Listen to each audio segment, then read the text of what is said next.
ang Pangulo ng Pilipinas, Rodrigo Roa Duterte.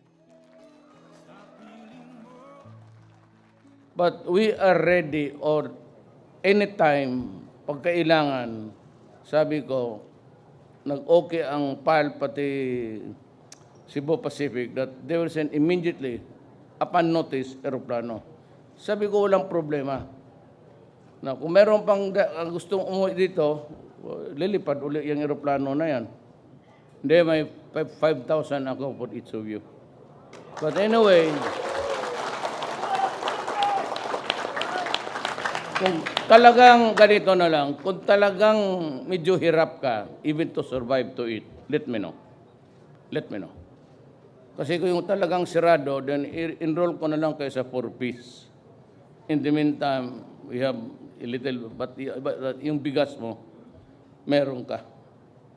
I-compulsory na lang kay ilagay ko. Until such time, just don't be a liar. Sabihin lang ninyo ang totoo. Pag may trabaho na kayo, then I'd stop the assistance in the meantime. In the meantime, I'll give it to you. Para may, sigurado may bigas kayo sa mesa ninyo. If it spells hunger for your family, do not hesitate to call me. 888 o pumunta ka sa Malacanang. Katukin mo yung, ito yung mga gwardiyan, basta nakaputi. Yan. Hindi yan sila bingi. Gradyo yan. Kada mo, ang hearing aid. Katukin mo, sabihin mo ako yung kinausap ni Duterte doon sa airport. May sabihin lang ako sa kanya. And I am now ordering them to let you in. Pag walang tao, hanapin mo lang si Mijaldea. Or pumunta ka kay department. Yes, I. Take time to reassess yourself. Maybe you can, we are starting to, saan si ano?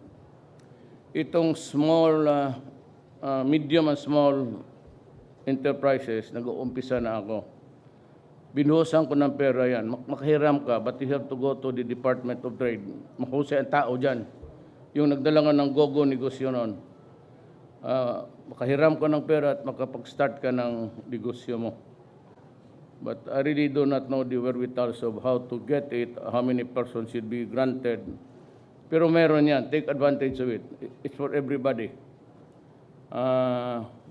Yung small scale.